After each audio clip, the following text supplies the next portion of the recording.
রাধে রাধে বন্ধুরা, সবাই কেমন আছো বলো? আশা করছি ভালো আছো ও সুস্থ আছো। আমিও বেশ ভালো আছি। আমি তনুশ্রী তোমাদের সামনে নিয়ে এসেছি একটা নতুন ভিডিও। দেখতেই পাচ্ছ, দেখো, ভগবান না চাইলে কিছুই হয় না। কদিন ধরে ভাবছি একটু কীর্তনে দেখতে আসবো, কিন্তু আসার আর সময় হয়ে ওঠে না, বা যে সময়টা হয় সেই সময়টা আসা হয় না।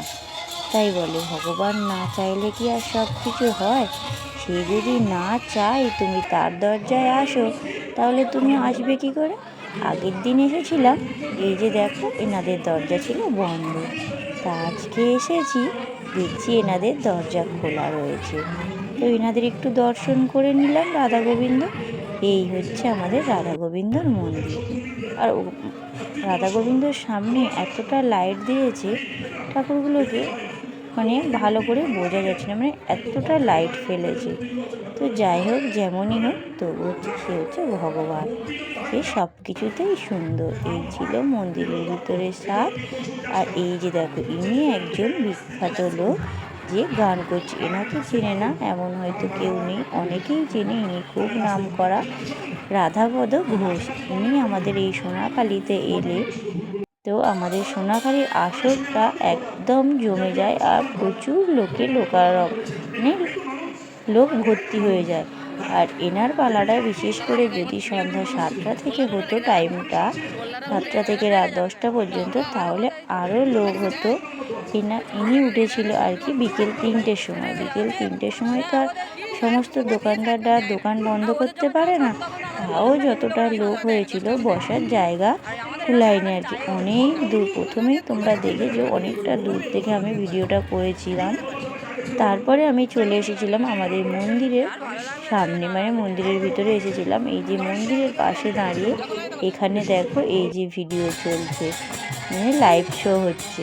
আর এই যে এখানে নাচছিল, নেচে নেচে কীর্তন করে, তো ওদেরও একটা নাচতে নাচতে তাল এসে যায়, আর দেখতেও কিন্তু বেশ লাগে। আর ইনি হচ্ছে একটু রঙ্গভঙ্গ করে সবাইকে কথা বলে আর খুব হাসায়। তো যার জন্য এনার কীর্তন দেখতে যারা দেখে, যারা জানে, অনেকেই এনার নাম শুনেছে। অনেক দূর দূর থেকে লোক এসেছিল দেখতে। এনার কিন্তু এখন অনেকটাই বয়স হয়ে গেছে। তো যাই হোক, এই যে দেখো, আমি ভগবানের কৃপায় এনার একটু দর্শন পেলাম, ভগবানের দর্শন পেলাম। তো বেশ কয়েকদিন ধরে, প্রায় 9 দিন ধরে আমাদের এখানে এই অনুষ্ঠানটা চলতে থাকে। 9 দিন ধরে চলছে। তার মধ্যে আমি এখনও পর্যন্ত কিন্তু শেষ হয়নি। শেষ হবে শনিবার দিন শেষ হবে। শনিবার আছে এখানে ভোগ বিতরণ, খিচুড়ি বিতরণ হবে সন্ধ্যাবেলায়। তো সারা বাজারের লোক এই জায়গাতেই সবাই বসে খিচুড়ি খায়। প্রচুর প্রচুর লোক হয়। সেই ভিডিওটা যদি করতে পারি অবশ্যই তোমাদের সাথে শেয়ার করব। ভোগ বিতরণের যদি ভিডিও আমি করতে পারি, যদি যাই, উপরওয়ালা না চাইলে আমি গিয়ে পৌঁছাতে পারবো না। সে যদি চায় অবশ্যই আমি যাব, আর ভিডিও যদি করতে পারি তো অবশ্যই শেয়ার করব। প্রচুর লোক ছিল, সামনের দিকে বসার জায়গা পাইনি, বা ওদিকে কোনো বসার জায়গা ছিল না।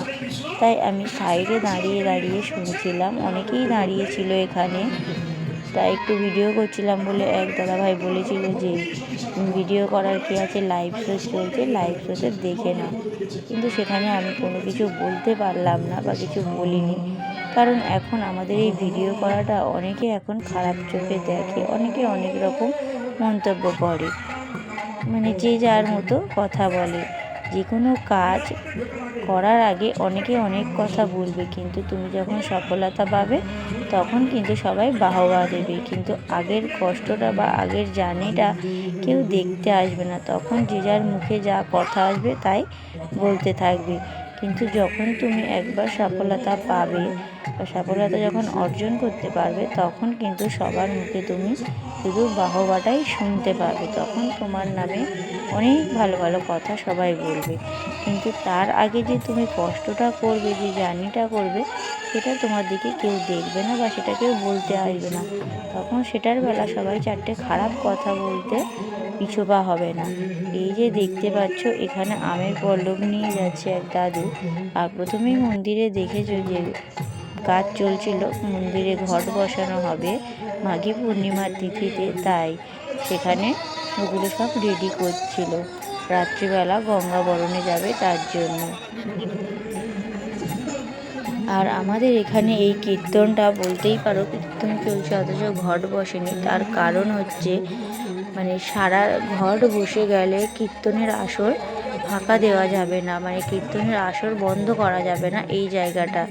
তার জন্য আমাদের এই যে লীলা কীর্তনটা হয়ে যায় তারপরে বসে ঘট, মানে এই যে লীলা কীর্তনটা আজকে ধরো সারা রাত হবে, রাস হবে, তো তার জন্য এই যে আজ রাতে একটা তিথি ধরে ঘট বসবে, ঘট স্থাপন হবে, তারপরে হবে হরিনাম সংকীর্তন, তারপরে আছে ভোগ বিতরণ। দুদিন হবে হরিনাম সংকীর্তন, কারণ ওটা সারা রাত সারা দিন চলতে থাকবে, আসর ফাঁকা দেওয়া যাবে না।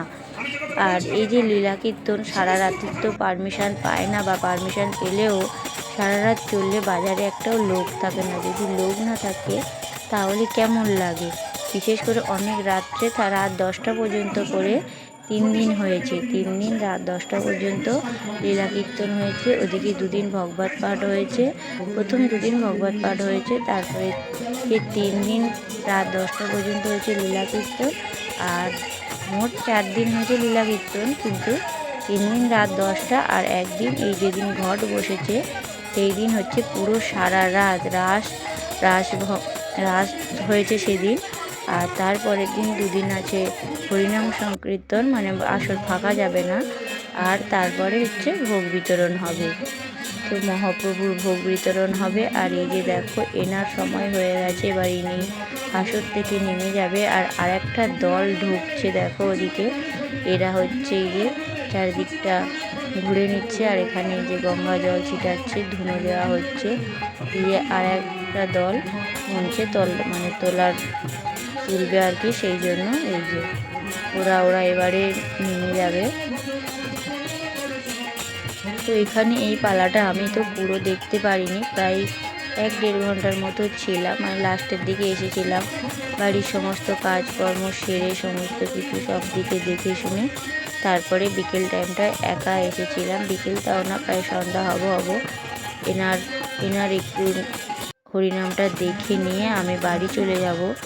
তার মাঝখানে ছেলেকে আনতে হলো, ছেলে আসার জন্য বায়না করছিল, ওকেও নিয়ে এসেছিলাম একটু। আমাদের হয়ে গেছে, এবার এনারা আসর থেকে নামবে, সব গুছিয়ে নিচ্ছে। তো বন্ধুরা আমার ভিডিওটা কেমন লাগলো অবশ্যই কমেন্ট করে জানিও। ভিডিওটা ভালো লাগলে লাইক কমেন্ট শেয়ার করো ও সাবস্ক্রাইব করে দিও। ভিডিওটা আমি এখানেই শেষ করছি। সবাই সুস্থ থেকো, ভালো থেকো, আমার পাশে থেকো। ধন্যবাদ।